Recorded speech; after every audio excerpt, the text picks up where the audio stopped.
Hi, this is Amy. And Risa from the Missing Witches podcast and Coven. Each May, we donate 100% of our Coven membership earnings to the Native Women's Shelter of Montreal, and we rally our community to raise money for Indigenous-led support organizations. By contributing incredible prizes for our draw, donating, and signal boosting, we all make a hopeful wave of repair together. We make reparations to re-enchant the world. This year, we're weaving the biggest web yet, and we'd love for you to join us. Donate, share, or come become part of the Coven. We believe community is something we build together. We built Missing Witches because we were missing you. So check out missingwitches.com/reparations. You aren't being a proper woman, therefore you must be a witch. Be a witch. Be a witch. Be a witch. Be a witch. Be a witch. Be a witch. You must be a witch. The book is called Sober Magic. The guest is Sarah Potter. Hello, we're already on the podcast. Welcome. It's called In Medias Res. In a book, you're in it. You're here. You're with us. Right. Welcome. Welcome. Catch up.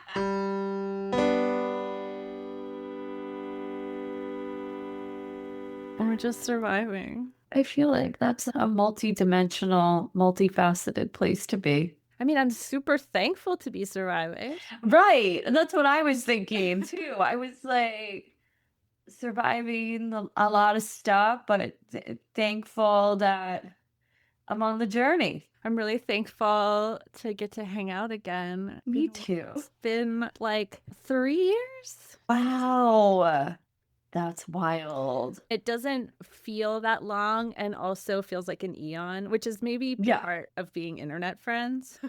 Totally. That makes sense. Yeah, 'Cause exactly. We've touched each other's lives in multiple braided internet wave ways many times. I went to look back because I was like, I have this memory of talking about color especially and feeling this like wave of your brightness and your vulnerability and your strength, and you have like the feeling to me of a butterfly, so delicate, so bright, and then this like really deep strength. I was like, when was that? What did we talk about? Because reading your book now, I feel like a lot closer to you, which is that sort of weird parasocial thing of reading each other's books. But that's lovely. It is. Thank you. That everything you said just meant so much to me. And it's really fun. Like I've joked around with some friends where I'm like, hey, like if you have $18 you want to spend, you can hear about the hardest year of my life. And it's like it's really wild to contend with. I think it was shock or something because I had this like dissociation from my book. It's like wild to hear like a complete stranger speak to me about something in my book, and I was like, oh yeah, it's not like I don't understand it's out there, but it's like it's really surreal. It's really surreal. Yes, I completely relate. And I thought about it a lot while reading your book. I think to a certain degree, I hold that you are a person who has come through that all the way and like integrated what you went through to be able to tell it. But I think also like we go into kind of a fugue state when we write, and I don't remember a lot of what's in my books because when I'm writing, it just translates into language and story and sharing. And then when people reach out about it, I'm like, oh yeah, this very intimate part of my psyche. I feel like there were some days when I was writing where I would just write for maybe an hour, and then there were some days where I'd write for 10 hours, and it was just like a channel.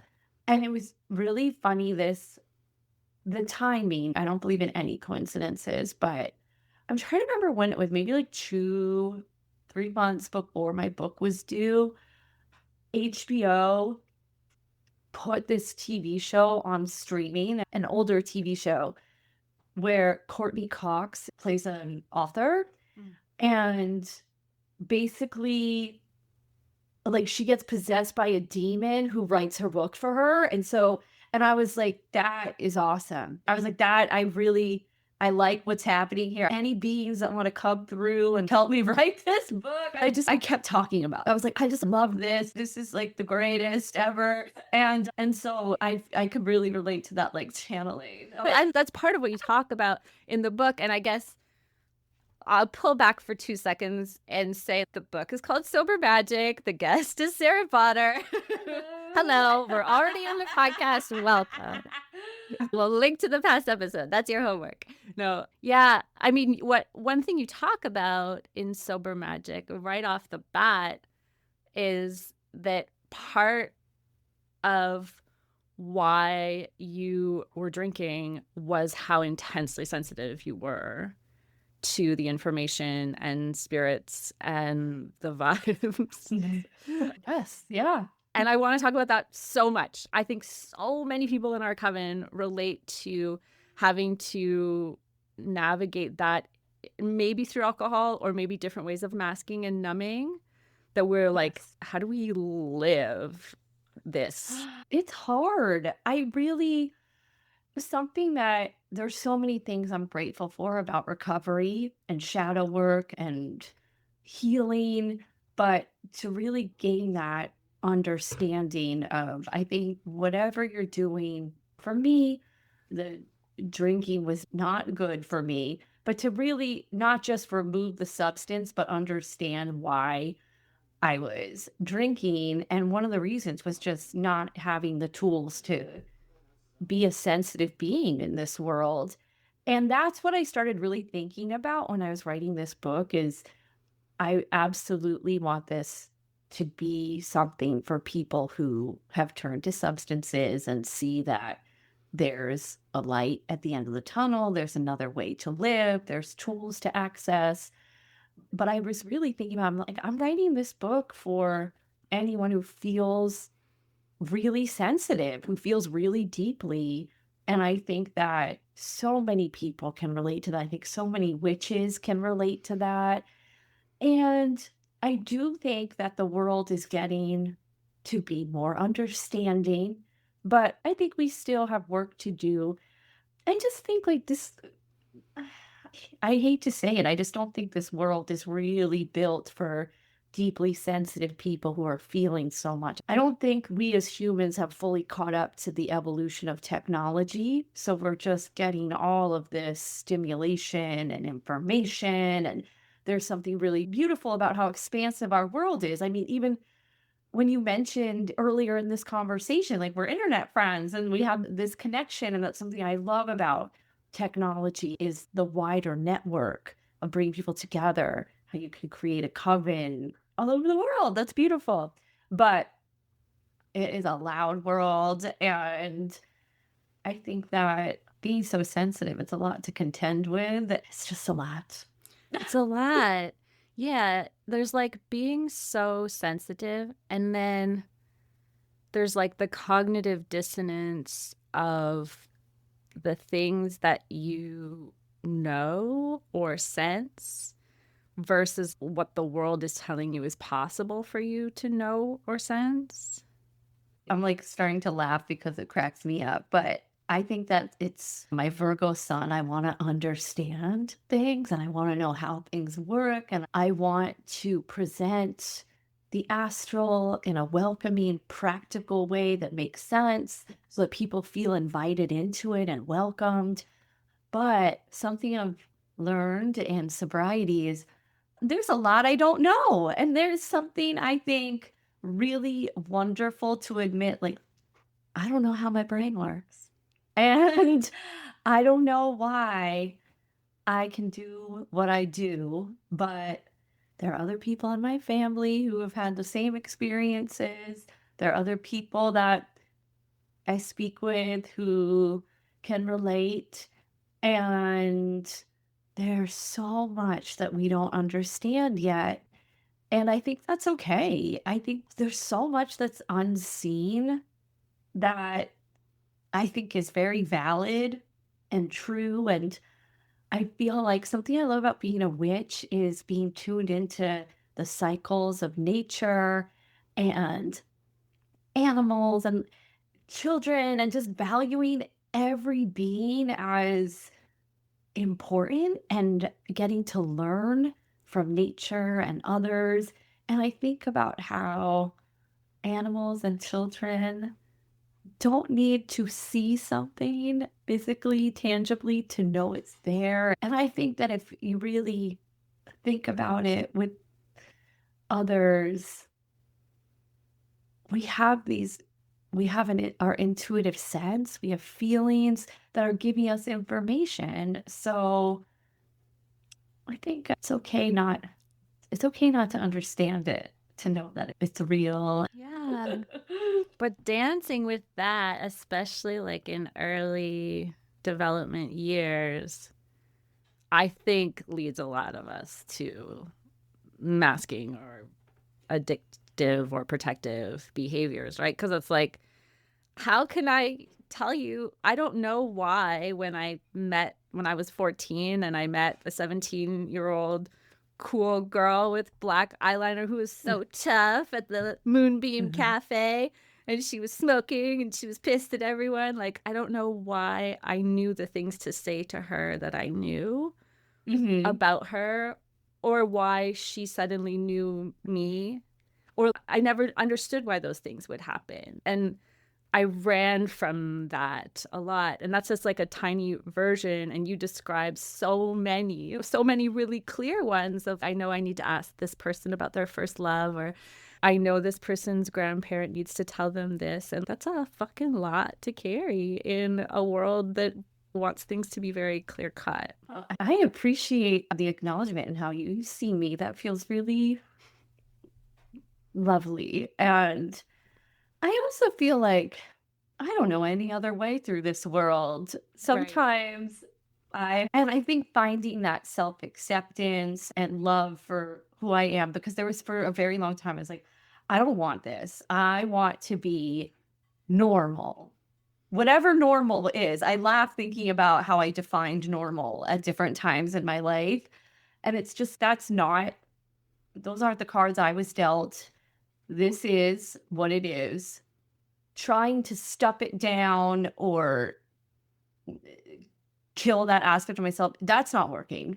So, what if I just embrace it and understand boundaries, understand that I can talk about these things? I feel like now there's no one in my life who's not going to be accepting of who I am. And I can have conversations with people I love. Just this is a lot for me here. Like this space is a lot. I gotta go. And usually my friends are like, I want to go too, or the people I love are with me. And or it's really funny that my closest loved ones, they can see it in my face when we're somewhere and they're like, how are you doing? And why don't we get out of here? Which is sometimes it's nice to have someone see that and offer that to me, and just working with it instead of being like, oh, there's something wrong with me. And there's nothing wrong with me. It's just I'm moving through the world in a different way. And I think a lot of us can relate to that.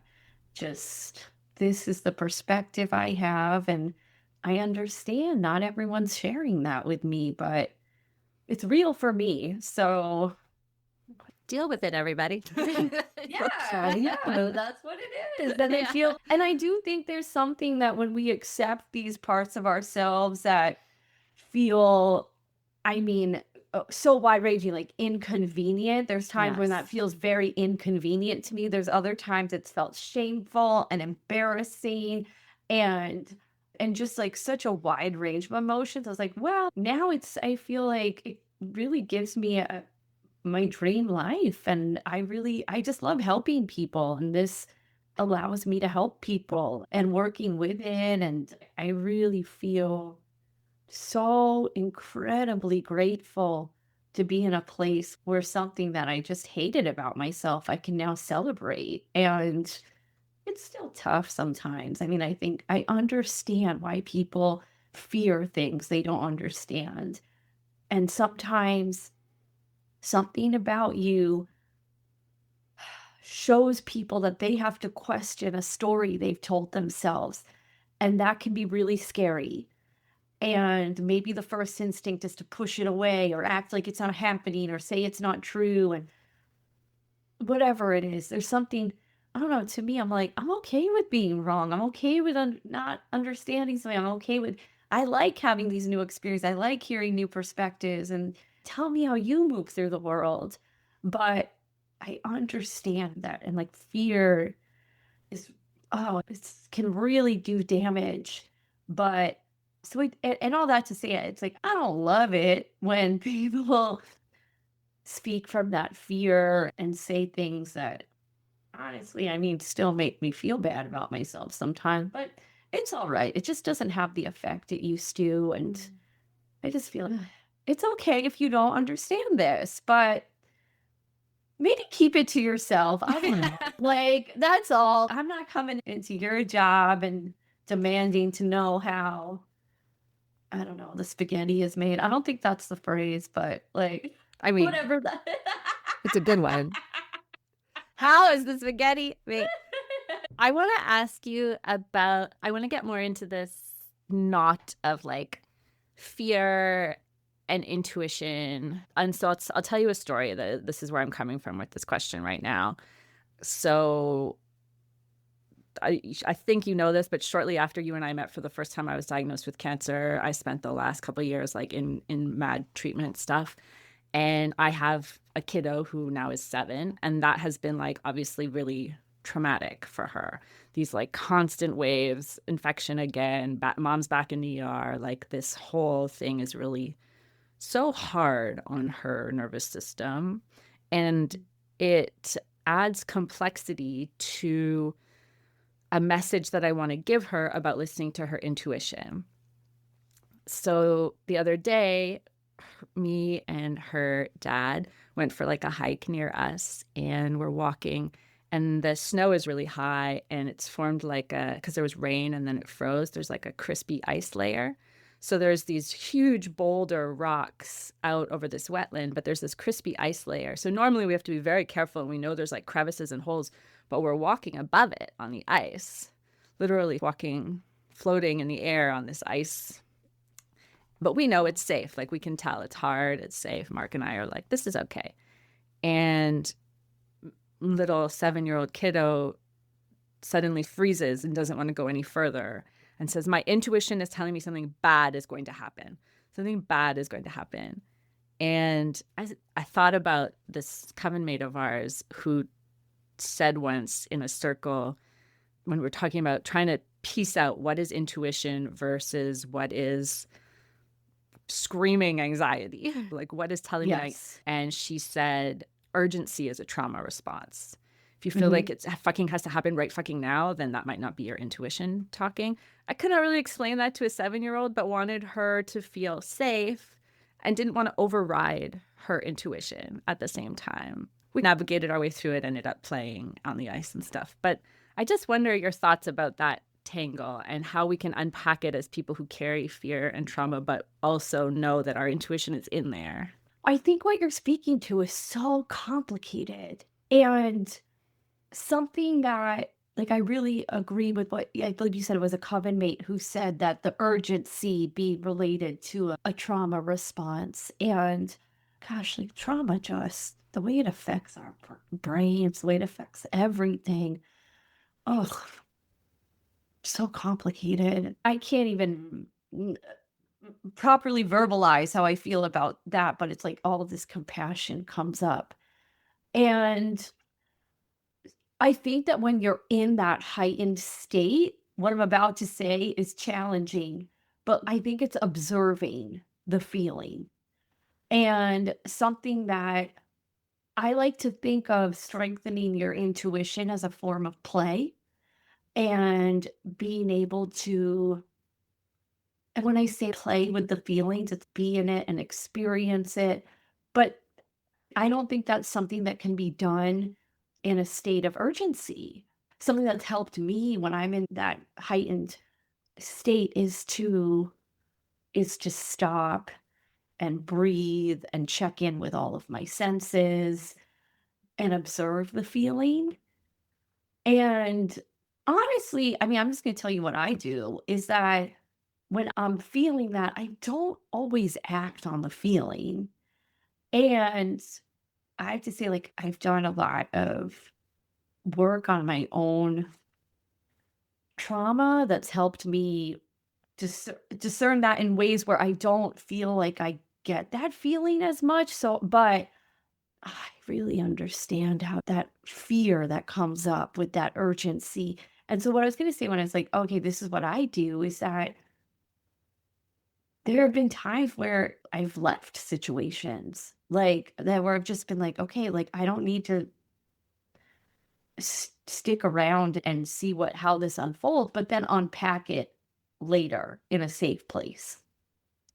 The other thing is there's something too that I feel like getting older and having more time on this planet and more of the wisdom of experience that has helped me to discern what feelings are telling me. And that's been really helpful. I think that's something that is really challenging for younger people. Is there something that I think that our intuition grows with us?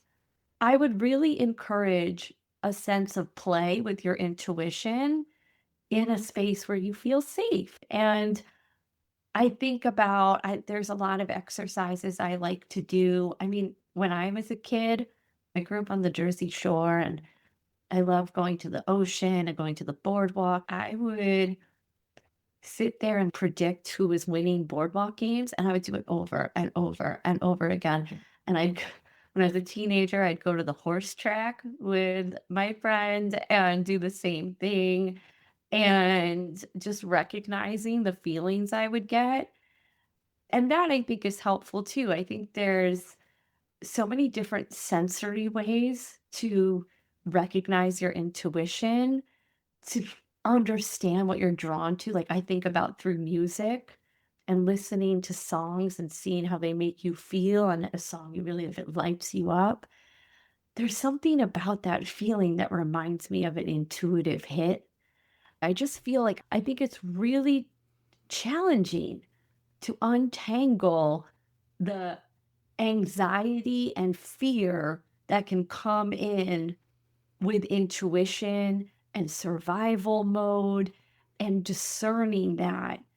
And that's why I think it's also good if you are a really sensitive person to understand how to settle your nervous system and to add those kind of tools to your metaphorical toolkit. But also understanding, I just think really showing yourself compassion because, oh, for myself, being in a trauma response, like it felt like I was in such extreme danger Yes. when it's coming over me and not understanding it. Now I don't have those feelings as often as I used to, but when I do have it, I feel like I can recognize it and understand, okay, I think this is happening right now. And to me, it becomes this heart versus head battle of honoring the feelings, but then also coming in and being like, okay, like actually, I am safe. But I also feel like even speaking to that experience of being outside of one's comfort zone, I just feel like there's so many reasons why people might be on high alert right Yeah. now. Have a lot of compassion for yourself because it's a lot to move through and to discern that feeling that's so primal related to survival and safety. One has that for reasons. And I think finding ways to soothe yourself, but also feel empowered. And I feel like there's a lot of layers here to go through. But I do feel like if you're looking for a practical approach to it, in a space that feels spacious and comfortable and safe, I invite you to play with your intuition in the low stakes environment and let it be a practice. Let it just become like, we're not doing it just today, it's ongoing. I think that's really delicious and fun, and she'll really love that. And it was so layered. That's why I bring it up, not to get a diagnosis for that one moment, Yeah. but because it reflected a lot of the things I'm thinking about as a parent and in my own practice. Like, how do we notice the feeling? Check in. Are there people here I trust who have Yes. assessed, is this safe? Like, especially as a kid, like you have to do trust your parents sometimes. And then she relaxed and played, and we slid on the ice like penguins, and she could see that I was okay. I was just in the Yes. hospital like a week ago. She needed to see me play, and she saw us go out ahead. So she knew the ice could hold because we're bigger than her. And she moved through it and she played and we had a blast. And then on the way back, it was like the exhaustion hit Mhm. of having to go through that whole feeling. And you could see it was connected to a million other things. It was a really short walk Yes. and suddenly all the energy drained. And yeah, caring for someone who's going through that reflects back to me on what my own inner child is going through in this Yes. time. And I really felt a lot.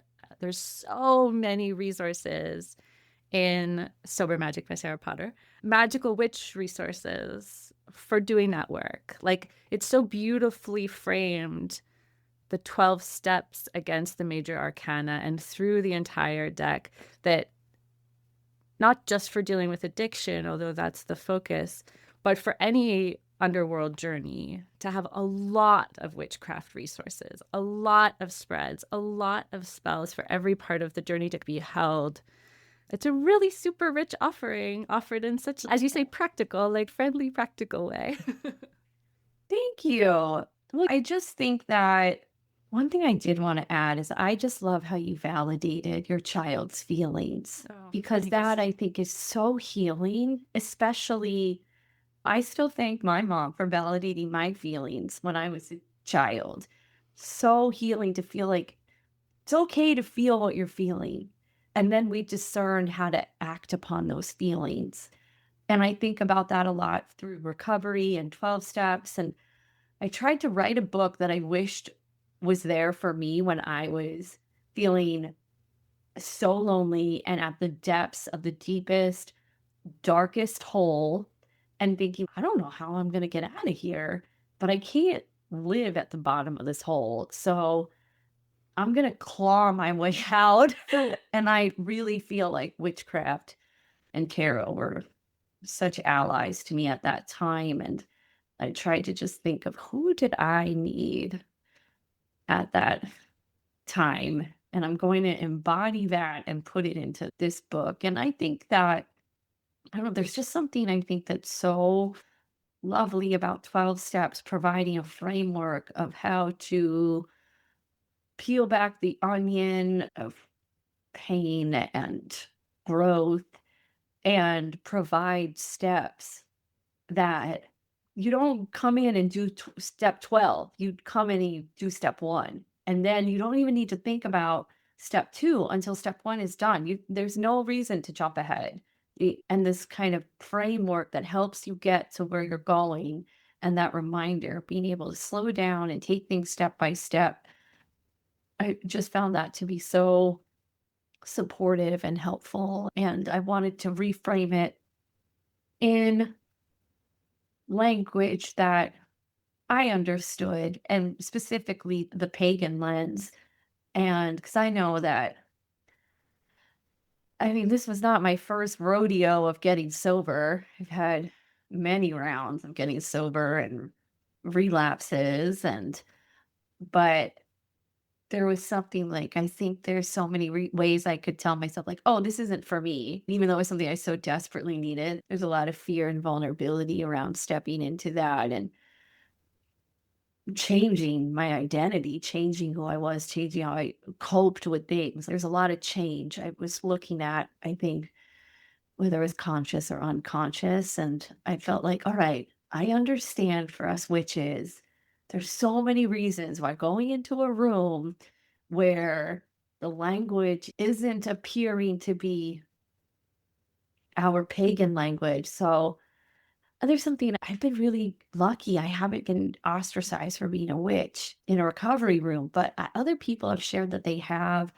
I feel like most people don't know I'm a witch. Like, I, but I feel like in a space where I need help and you have to be vulnerable, everyone should be welcome. And so I wanted to just, if the language is what's keeping you out of there, then I was like, well, I'm going to offer you another way to look at these steps. So I hope you feel like it's for you, because if you think it is, it absolutely is.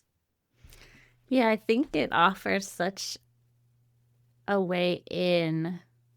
For me, it was something that I like debated internally for a long time, whether my relationship to alcohol and marijuana was on the addiction side of the, I wouldn't have used the word party girl, but I related to that phrasing of it in your book.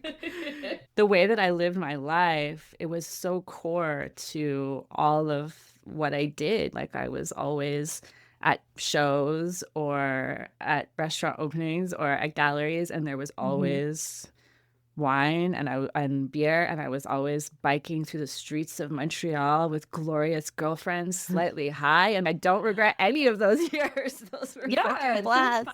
Yeah. Yeah, but it was hard to have a day go by where I didn't do it, and I would feel the part of me that is a community organizer turn towards, like, where are we going for drinks instead of how are we coming together to do something delicious. And I navigated that for a long time, even moving out to the woods where that wasn't an option. My partner and I navigated it together, and then had quit drinking and then was diagnosed. And so I had to reconcile the fact that I think one of the biggest contributors to my cancer was that I didn't catch it earlier, that the drinking and the weed and smoking and stuff, I mean, those are like really big factors. Not everybody, obviously, but so I still have to do all the exercises in the book because, do you know what I mean? I understand. Yeah. I still have to like go through that part of the journey because I was forced to do it in pieces, I think. Healing can be so exhausting. Unpacking everything is so exhausting. I feel like I did a lot of healing before I wrote this book. I did a lot of recovery. Yeah. Did a lot of rounds of the steps. And something that I came to understand through writing this book was like, I was having these experiences of dredging up these memories, and I thought I could look at them as just, I don't know if clinical is the right word, but just, I was getting so upset. I was getting so sad. I was feeling all these feelings. I was exhausted. Yes. I would have to sometimes spend like a day or two resting. And I was like, I don't understand this. I thought I healed this. Like, why am I feeling all these feelings? And I came to understand that it's work and it's exhausting. And it's just because you heal something doesn't mean it's gone. And I think the feelings shift and change. But what I'm really trying to say is that I think it's always helpful to show yourself love and compassion and kindness through these journeys. Healing can look different every day. And even doing a little something is something.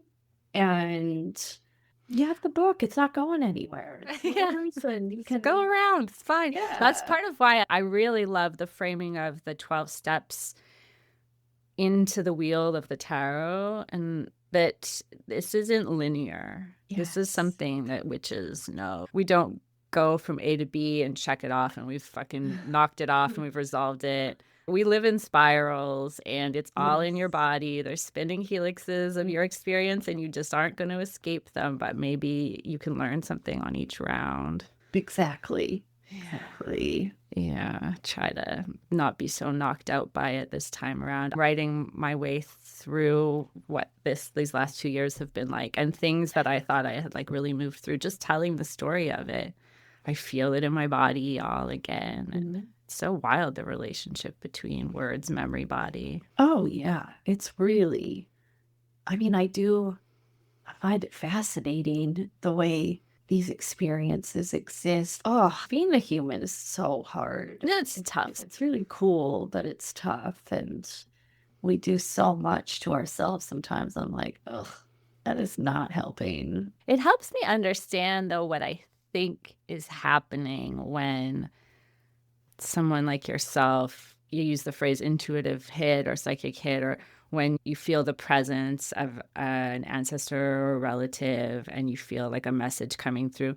I feel like when we talk about the intensity of story, like as an energy, as a wave that is something we tap back into and it moves through our bodies again, that kind of helps my rational brain understand what's happening in those moments somehow. Do you understand it that way? Yeah, I think that makes a lot of sense. And what's funny too is it makes me think of, I'm almost like, I think I've all put it down that it's like, or like, I'm just, maybe I'm not going to understand how it got here, but the experience is very real and I understand that. And I feel like, cause I feel like I had so much, I think it's like existential angst, especially as a teenager and young adult of like, why are these experiences happening? What is this telling me? Why? Just so much questioning of like, why? And I had this mentor that I learned so much about energy and metaphysics from. And I would just be like, I'd go to his house and be like, oh, like I'd have all of my questions of like my existential angst of the week and be like, why? And then he would just be like, it just is. And I'm like, no. I'd be like reading these, I don't know, like these like complex philosophical theory, like the answers in here, and like I wasn't finding these answers, and then it's just okay, it just is. Yeah. Just is. It's not maybe for, I wonder if it's not for somebody who experiences it so strongly to have to do the work of understanding the physics of it. That's two things. Thank you. That actually sounds really freeing to hear. Very freeing. Oh my gosh, that's not my responsibility. Maybe people who like don't feel it so much can do the objective studies on it or something. Thank you. We gotta get together with those people, but I agree. I'm gonna let them do their job and why Yeah. they're here, share their gifts with us. yeah, exactly. You have other things to do. You have a lot of people talking to you. Thank you. I really do. Sounds like it. It's really fun to, I think, especially because your book isn't framed as let me sell my psychic abilities hotline book. Do you know what I mean? I do, yeah. It's not really what you're trying to do in that book. You're just like, incidentally, this is what fucking dragged me through the underworld and how I got back out. And here's some bits of how it is for me. Deal with it. Yeah. For a refreshing way to hear those stories. Because I don't feel like I'm being sold that anything really. Oh, that feels really good to hear. I feel like there was something, I think it was like my journey through the underworld and recovery and work where I realized I was like, oh, it's not my job to convince people that Right. I'm That's psychic. what it feels like. Yeah. You nailed that. Thank you. Yeah. There was something that I was like, I'm done.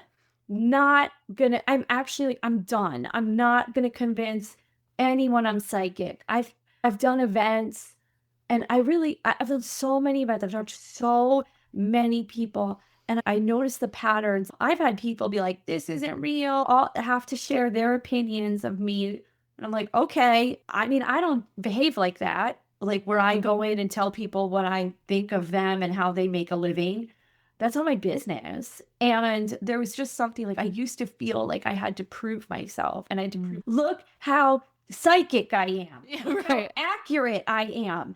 And I was like, you know what? That's not my job. My job is to give the best reading I can for people who want to be here with me. And if you don't want to be here, that is so fine.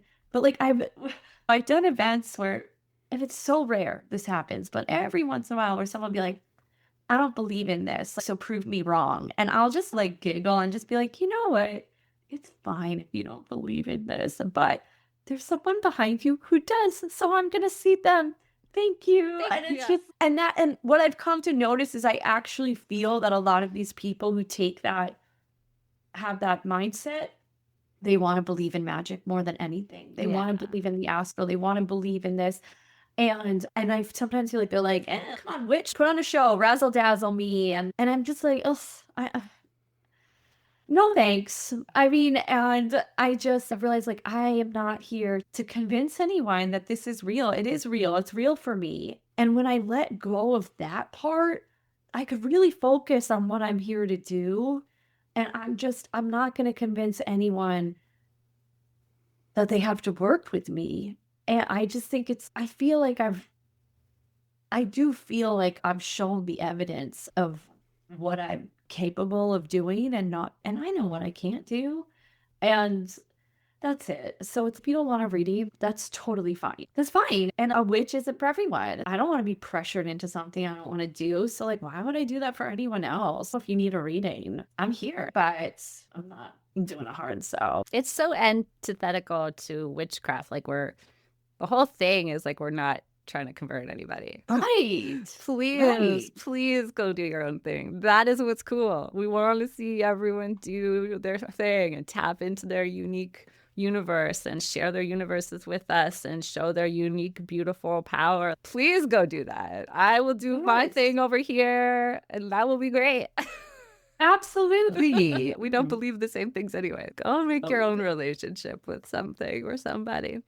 Okay, what are you working on these days? What is exciting and fruitful in the universe to you? I love this question. Interpreted broadly. Well, so I have things that are like sparkling in the ether, but this is the first time I think in my life that I don't have a clearly delineated goal that I'm striving towards, which was a little terrifying, but also pretty freeing and cool and exciting. And I'm like, what a cool place to be in. And I have been working on what's going to be my next book. I love writing books. It was so funny. Like, I thought like writing this book was a spiritual initiation. I was like, wow, I sacrificed for this book. I lost things that I loved and wanted, but I also gained so much. And it was so hard.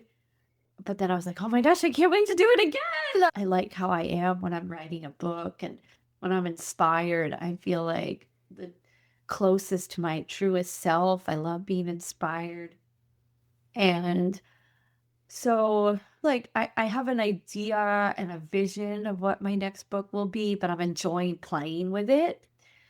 And I'm really excited I'm always excited when I see the ocean, and that just always makes me feel like lit up and connected to the divine. So I'm always excited to be there. And honestly, like just having some human experiences and spending time with some friends. And I'm enjoying leaving my home and traveling, promoting silver magic, and finding new ways to stay inspired through it. And I feel like that's like what I'm feeling really excited about. And I'm very inspired by my inner teen. And I feel I don't know, I call it Y2K witchcraft and playing with what that is and thinking about how I can bring that energy of my earliest witchcraft practices into the present. So that's been feeling really fun to play with. And I always love thinking of how to bring enchantment and ritual into spaces where it might not be thought of to be, and working with my clients and brands and collaborators in that way. So that's been feeling really inspiring and exciting. And I think that's what I'm thinking about. I'm really excited to see flowers blooming soon. I feel like this was such a long, dark, cold winter, and now there's signs of spring in my neighborhood. I feel like I emerged yesterday and noticed that the forsythia was blooming in my courtyard, and that always makes me really excited because that means spring really is here. And that just feels really good. Went out a lot last week and enjoyed art and music and things that I really love, and I want some more of that. And just like doing some like little trips. I'm gonna go to I never go to the Hamptons, but I'm gonna go to the Hamptons next month twice, which is once for work and once for fun, and that feels really silly. And I'm going to Montana and San Francisco. So I just feel inspired by having some human experiences. That's delicious. My forsythia is under a solid 6 feet of snow. Oh. You just can't see the bushes at all. Yeah. And it's exciting to hear. I mean, from here, looking into America, it feels so deeply shell-shocked, terrorized. Oh, yes. And shell-shocked. So it's exciting to feel that people are still weaving their magic and living delicious lives in resistance. And we were so thrilled and excited when we reached out to Sarah about our reparations fundraiser. Yes. And so we're so excited. Do you want to share like why that felt like good for you to participate in? Would that be okay? Oh, absolutely. Well, I feel like when people I believe in ask me for help and to support, I want to say yes. And I was honored you asked me. I believe in what you guys do, and I believe in this cause. And I'm so happy to donate a reading and to donate a copy of Sober Magic. And, you know, something that's really helped me in that when I was talking about existential angst, I feel like since I was a child, I felt like sometimes I just have felt like the weight of the world and the weight of pain and fear. And I remember just being so little and asking my mom, asking like things like, why do bad things happen to good people? And like all of the atrocities of the world and how overwhelming and paralyzing it can feel. But then it's, I mean, maybe this is like a recovery thing too. It's, well, step by step, we can make changes. And sometimes I think when the world feels really overwhelming and things are, so much is out of our control, well, what is it that I can control? I feel like I can be kind and I can put my time and energy and efforts into what I believe in. And I really believe in the power of community and so I'm happy to donate my time to causes. And I really think that doing what you can without burning yourself out, because I feel like I know for me, if I burn myself out, then I can't help. And helping is really important to me. So feeling like doing what you can with what you have is powerful, and putting your energy into the things you believe in, it might, and all those little things add up and add up. And that's when we make change. So I try to just think about what I can do, and I can absolutely do this. So I'm happy to participate. It's so exciting. Whoever wins that prize one-on-one with the Sarah Potter will be so thrilled and lucky. Ooh, I'm so thrilled. It's I going to can't be wait. so rad to get to share that with people. I think that'll really help us spread the word about our reparations work too, because people will be excited to get to connect with you. So that's so nice. I love the framing of reparations is so important to me, because I think it goes back to what we were talking about with the fear and trauma at the core of things, you know, that there is this sort of like original trauma wound, and that's colonialism. And so we can't fix everything, but there's something about directing witch love right at that heart with repair that feels really loving and potent to me. So I'm excited to do that with other witches. Oh, I completely agree. And I love how you framed it. I think that's really so true. Let's do it together. Yay! Thank you. And thanks, listeners. And blessed fucking be. You must be a witch.